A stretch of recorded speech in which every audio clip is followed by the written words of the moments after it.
검은 화요일, 이 한마디가 한국 증시를 강타하고 전 세계 시장을 뒤흔들었죠. 오늘 이 자료에서는 이 극적인 사건이 도대체 어떻게 시작됐고 또 우리에게 어떤 의미를 가지는지 한번 깊이 파헤쳐 보겠습니다. 화면에 보이는 이 숫자, 마이너스 7%. 네, 이게 바로 단 하루 만에 우리나라의 대표 주가 지수인 코스피가 기록한 하락률입니다. 시장에 있던 사람들에게는 정말이지 공포 그 자체였을 겁니다. 당시의 언론 헤드라인만 봐도 이 충격이 얼마나 컸는지 짐작이 가시죠? 이건 그냥 좀 많이 빠진 수준이 아니었어요. 한국 시장 역사에 남을 말 그대로 대폭락이었습니다. 자, 그럼 여기서 핵심 질문이 나오죠. 도대체 무엇이 이렇게 갑작스럽고 또 심각한 하락을 불러왔을까요? 사실 그 답은 여기서 수천 킬로미터나 떨어진 곳에 있었습니다. 도대체 무엇이 이 전 세계적인 시장 패닉에 불을 붙인 걸까요? 지금부터 그 근본적인 원인을 한번 파고 들어가 보죠. 여기서 우리가 주목해야 할 점은 한 지역의 갈등이 어떻게 전 세계 금융시장의 연쇄 반응을 일으켰냐는 겁니다. 중동에서 미국과 이란의 군사적 충돌 위험이 커지자 투자자들은 전 세계적으로 위험 자산을 팔아치우고 안전한 곳을 찾아 급히 움직이기 시작한 거죠. 흔히 공포지수라고 부르는 VIX 지수가 연중 최고치를 찍은 것도 바로 이 때문입니다. 그런데 이건 단지 한국만의 이야기가 아니었어요. 이 사건으로 인한 충격파는 전 세계 거의 모든 자산 시장으로 순식간에 퍼져나갔습니다. 이 현상을 바로 안전자산 선호라고 부릅니다. 아주 간단해요. 시장이 불안해지니까 투자자들이 위험해 보이는 자산은 다 던져버리고 안전하다고 생각되는 자산으로만 돈을 옮기는 거죠. 말 그대로 안전을 향한 도피입니다. 여기 보시면 이 흐름이 극명하게 갈리는 게 보이죠?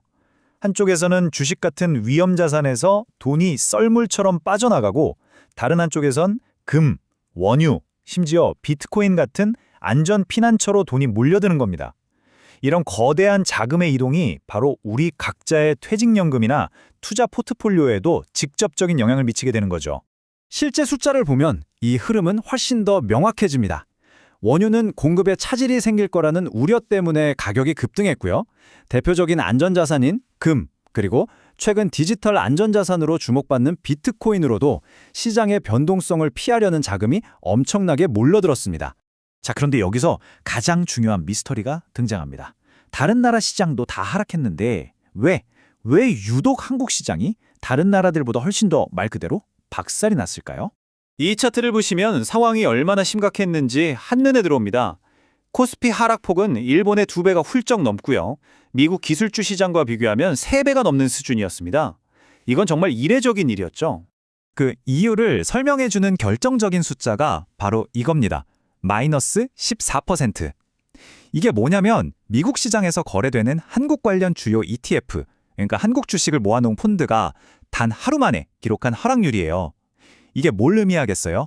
해외 투자자들이 다른 나라 주식보다 한국 주식을 훨씬 더 공격적으로 팔아치웠다는 명백한 증거입니다.